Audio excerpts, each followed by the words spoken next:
We all love a quick curry from a jar. It is one of Britain's favourite midweek meals. But most curry sauces on UK supermarket shelves are selling you water, sugar and modified starch, with a sprinkle of spice dust. A proper curry is built on whole spices, fresh aromatics and thyme. These jars are built on thickeners, preservatives and marketing.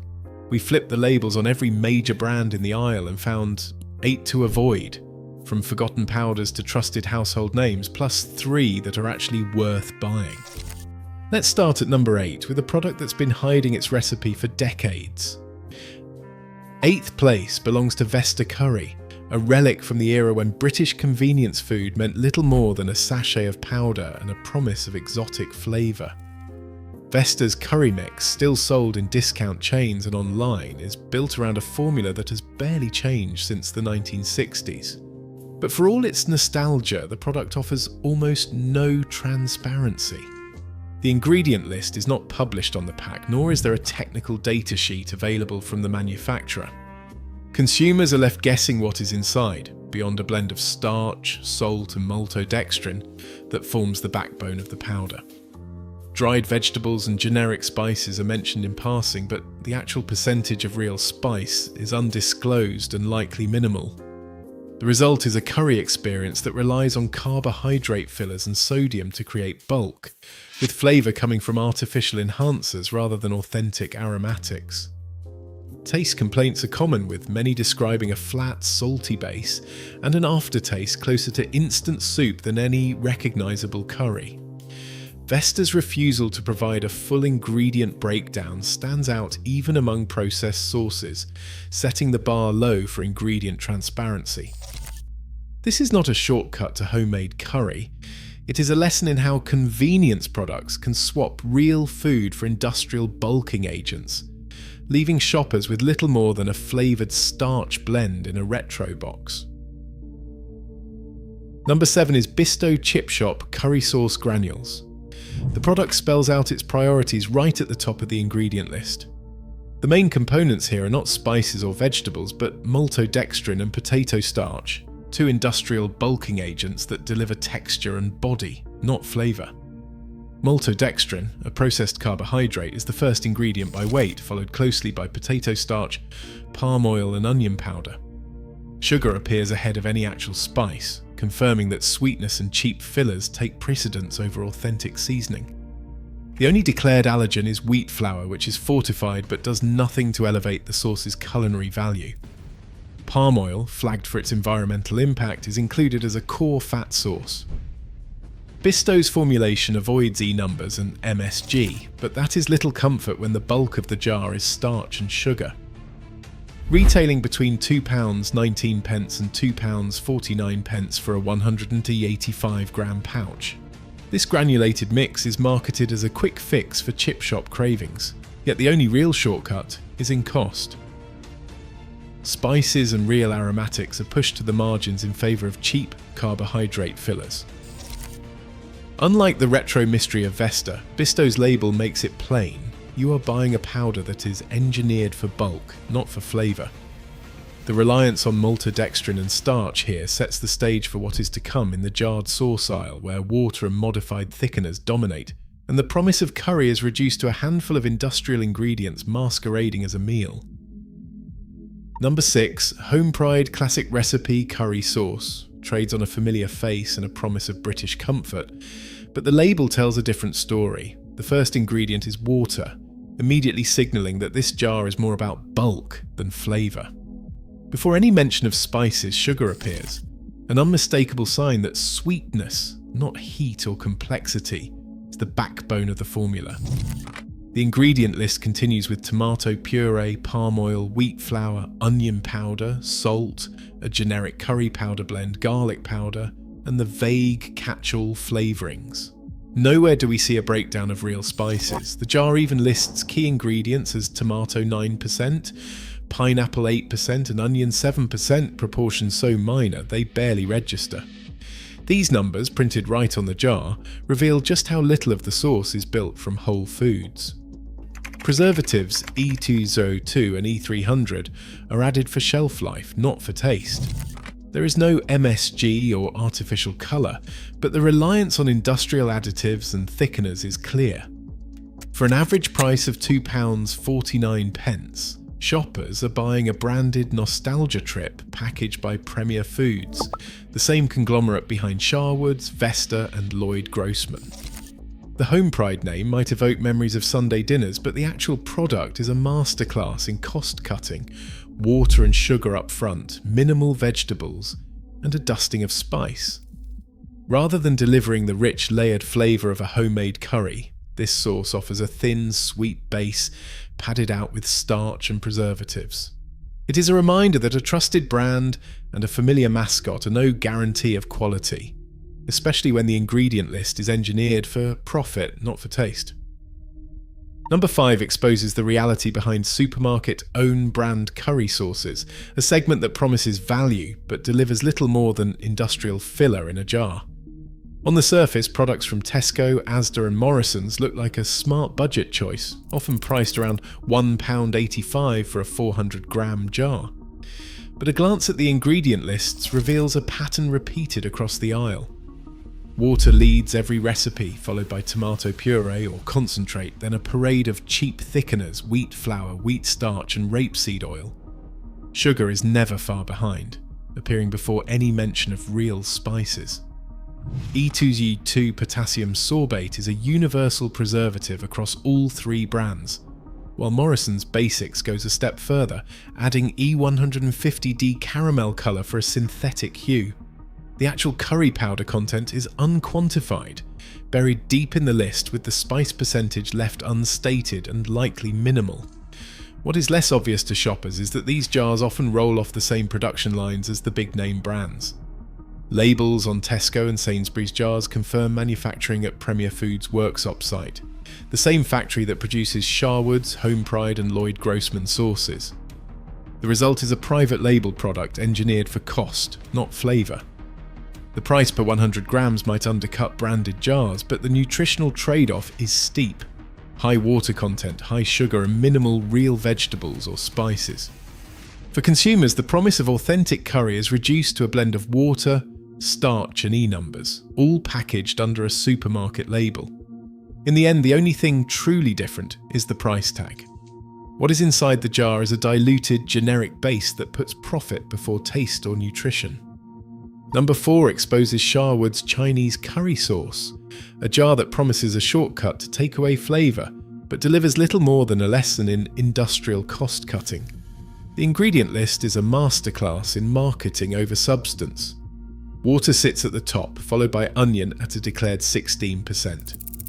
Yet when it comes to the supposed star of the show, actual Chinese curry powder, the label admits to just 3%. That is less than a tablespoon per jar. Sugar appears on the list before any other spice, a signal that sweetness is being used to mask the lack of depth. This is not a slip, it is a deliberate formulation, with sugar showing up again inside the vegetable bouillon submix. Modified maize starch is the backbone, providing bulk and texture in place of real aromatics. Soy sauce and wheat starch add further allergens, making this one of the more restrictive jars for anyone with dietary concerns. The reliance on E2O2 preservative is clear, extending shelf life but adding nothing to flavour. At an average price of £1.99 for a 250-gram jar, shoppers are paying for water, thickeners and a dusting of spice. The Premier Foods ownership is impossible to ignore.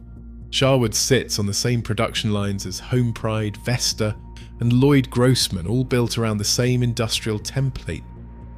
What is marketed as a cross-cuisine classic is, in reality, a sauce where sugar and starch take centre stage and authentic curry character is reduced to a marketing afterthought. For anyone seeking real flavour or value, this jar is a detour best avoided. Coming to the top 3, Patak's jar sauces reveal a striking divide between brand reputation and what actually lands in the jar. For decades, Patak's built its name on concentrated spice pastes, the same pastes trusted by professional kitchens across Britain where a single spoonful delivers real depth and complexity. But the supermarket jar sauces bearing the same logo tell a different story. Flip over a Patak's jalfrezi jar and the ingredient list is a lesson in dilution. Water is the first and most abundant component, followed by tomato puree, onion, palm oil and sugar.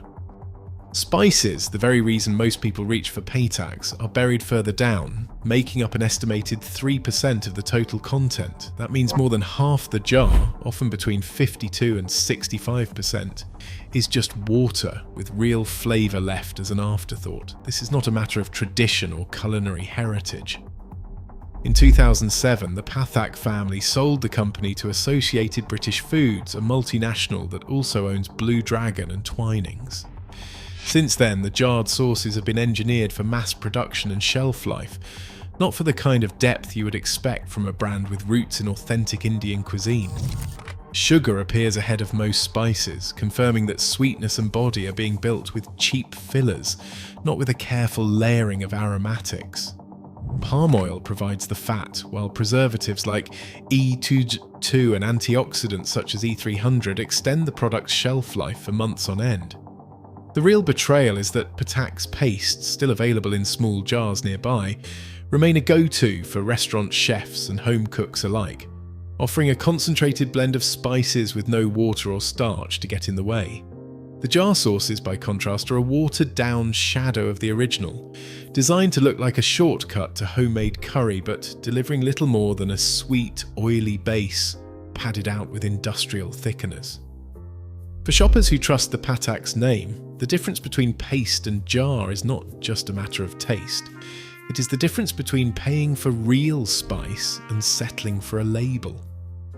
In the end, the jarred sauces stand as a warning. Even the most respected brands can be hollowed out when ownership shifts to a global conglomerate. And what is left on the shelf is often more about margins than about flavour. Number 2 exposes the reality behind Loyd Grossman curry sauces, a so-called premium jar that leans on celebrity branding to justify its price, yet delivers a formula straight from the industrial playbook. The label may carry a famous name, but the fine print tells a different story. Water leads the ingredient list, followed by tomato puree, palm oil, sugar and cream, with actual spices trailing far behind. At around £2.49 for a 250-gram jar, shoppers are paying a premium for what is essentially a water-based, starch-thickened sauce, bulked out with sweeteners and dairy. What truly sets this range apart from even its mass-market siblings is the presence of both E150D caramel colour and E202 potassium sorbate. E150D is a synthetic dye used to create the illusion of a slow-cooked tomato-rich base, while E202 is a preservative that extends shelf life far beyond what any fresh sauce could achieve. These are not the hallmarks of home-style cooking, they are the fingerprints of factory efficiency, where visual appeal and shelf stability matter more than real flavour. The inclusion of both honey and added sugar means sweetness is layered in twice, pushing the sauce even further from its supposed restaurant inspiration. Despite the upmarket packaging and the association with a well-known food critic, this sauce is produced under license by Premier Foods at the same workshop facility that churns out Homepride, Sharwoods and supermarket-owned brands. The only real distinction is the price tag and the label. The claim of 53% tomato content might sound impressive, but when water is still the dominant ingredient and caramel colour is needed to deepen the hue, the numbers start to lose meaning. Cream and sunflower oil add body, but the bulk of the jar remains a blend of water, thickeners and industrial additives. For shoppers, the Loyd Grossman brand is marketed as a step up from the ordinary, yet the ingredient list reads like a checklist of everything that defines the mass-produced curry sauce category. Synthetic colour, industrial preservatives, and a reliance on sugar and starch over real spice. It is a sharp reminder that a celebrity name and a higher price do not guarantee authenticity or quality. In the end, it is not a shortcut to restaurant-level curry. It is a lesson in how the illusion of premium can be built on the same foundations as the cheapest jars on the shelf.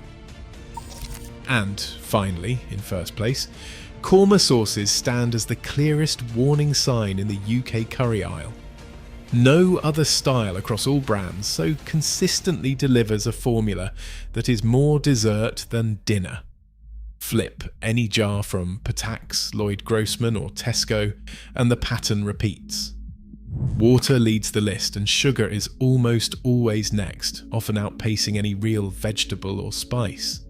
Cream or coconut follows, driving up the saturated fat content to levels the British Heart Foundation singles out as a risk to heart health.